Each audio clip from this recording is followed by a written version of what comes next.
Thank you for turning to page 121. Today we're going to take a look at the last of the alien races from Star Frontiers game, the Sathar. These are the bad guys. They're NPCs only, no player characters allowed. But these evil worm guys are the big bad evil guys of the setting. So we're going to take a look at the Sathar and what drives them. Who knows? We're going to take a look at a few theories in here. Also, just want to remind everybody, please subscribe to the channel if you haven't already. I really appreciate the support I've gotten from everybody who has. And please take a look at my Patreon, see if there's anything you can do to help out there. The Patreon helps to buy anything new for the channel as far as equipment and things like that. So if there's anything you can do to help out there, that'd be fantastic. Existing patrons, thank you very much. Back to the important stuff today. From Unearthed Arcana, from Star Frontiers game, we're going to take a look at the last of the alien races, the Sathar, the big bad evil guys, today on page 121. Welcome back to page 121. Today from Star Frontiers, we're going to look at the last of the alien races in the series, the Sathar.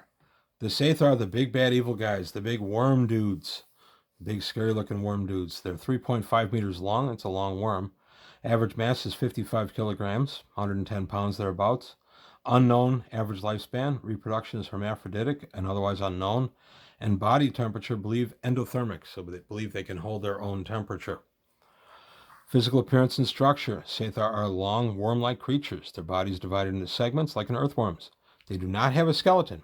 Instead, they support their bodies hydrostatically by pumping liquid to the areas that need to become more solid. A shiny, clear slime coats their skin. Scientists believe they are warm-blooded, but no live specimen has ever been studied. The Sathar head tapers towards mouth, which is circular and ringed with teeth, right there. Each of their two eyes has two pupils, 4 tentacles, 2 on each side of the body are arranged about 1 meter below the neck, or below the head. First pair is slender and weak-looking and about 1 meter long. These end in 4 small finger-like tentacles. The second pair of tentacles is stronger and about 1.2 meters long. Both these tentacles end in a paddle-like pad. See that right there? The second pair is used for heavy lifting, while the smaller tentacles are used for fine work and holding small weapons. The Sathar moves by slithering across the ground with the first meter of its body raised. They can also coil like a snake, raising 1.5 meters of their bodies from the ground. The color of Sathar skin varies from yellow to brown. The tentacles are the same as the body, but with slight pink-greenish tint. The underbelly is pale pink. A pattern of dots, speckles, and stripes decorates the back of the head. These patterns are natural on some Sathar, but some are tattoos on others. Some survivors of Sathar attacks have reported that Sathars are not affected by electrical attacks or dose grenades, but these reports have not been confirmed. So the Sathars are a complete mystery for you as the GM to go ahead and play with. What are they? We don't know. What affects them? We don't know. Do they breathe? We don't know. Lots of things for you to play with. Speech. Interesting. They have a little typo here. This should be communication or no, this should be senses. Sathar's double pupils give it a wide angle vision. They smell objects in front of them and both sides, or they see objects in front of them and to both sides at the same time. They smell through 2 pits in front of their eyes. The sharpness of their senses is not known, but UPF biologists assume their hearing, smell, and taste is about the same as a human's.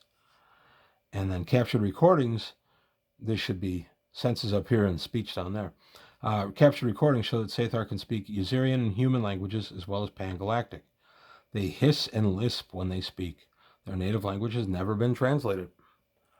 Society and customs. Almost nothing is known about Sathar society. They have tried to kill every alien creature they have met on the frontier, usually with alarming success. No one knows why the Sathar attack so viciously or what they hope to gain. All attempts to contact the Sathar peacefully have failed. No Sathar has ever been captured alive because they kill themselves before they can be taken. In one case, an entire Sathar ship self-destructed to avoid being captured. Freeze fields have been tried, but nobody's been able to revive the Sathar from the field. Scientists have proposed several theories based on reports from observers. The most widely accepted was written by Gitslak Litak, a Vrusk sociologist. Litak's theory states that all Sathar belong to military units called cadres. The markings on the back of the Sathar's head identify its cadre. Each cadre trains its members as soldiers from the time they are born. Litak theorizes that Sathar attack alien worlds because their military society would fall apart if there was no enemy to fight. That's pretty interesting, but it doesn't explain their social structure or economic structure. Readers are warned that this is only a theory. Until the Sathar is captured alive, their true motivation will not be known. Attitudes. All Sathar should be considered hostile and dangerous. Citizens of the frontier who encounter Sathar are required by law to report the incident immediately. If escaping is impossible, citizens are advised to attack on sight, as friendly approaches have always failed in the past. Sathar also are known to use Dralicite, human, Vrusk, and Yuzirian agents to overthrow frontier governments, terrorize citizens, and disrupt trade. Like the Sathar themselves, these agents are extremely dangerous. Suspicious beings should be reported immediately. Citizens are discouraged from attacking Sathar agents, as most are trained and experienced killers. So interesting that there are some of the various races that have turned coat and gone to work for the Sathar, but maybe they're not doing it of their own will. Classified information. The following information is secret and should not be given to players until they discover it in the course of a game. Hypnotism. A Sathar can hypnotize a character by talking to him in a non-combat situation. The character must make a logic check. If he fails, he is hypnotized. A hypnotized character will think the Sathar is his friend and will want to cooperate with it. He will see things the way the Sathar describes them, if his other senses don't contradict him. For example, the character would not believe that a fire was a pool of water. A Sathar can command a hypnotized person to do something at a specific time and to forget that he has been hypnotized until that time. For example, a character could be commanded to turn off a security system at midnight.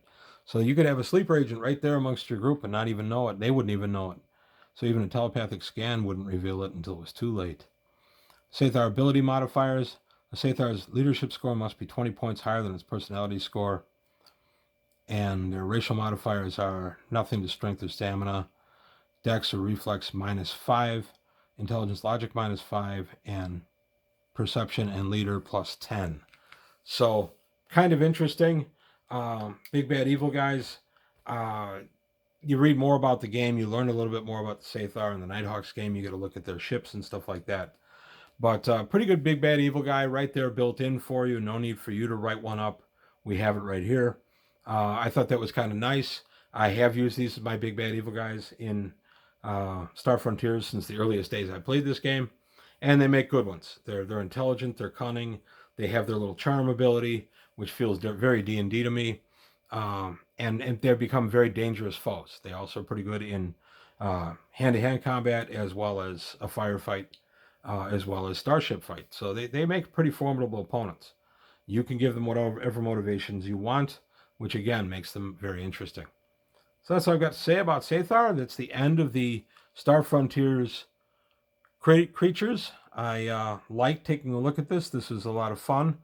I am going to look and see if there's other races that you can be in Star Frontiers from other supplements or anything. If I find anything, I'll let you know. If you know of anything, please let me know. But that's all I've got to say today on page 121. I want to thank you for your time. Thanks for watching, and I'll see you next time.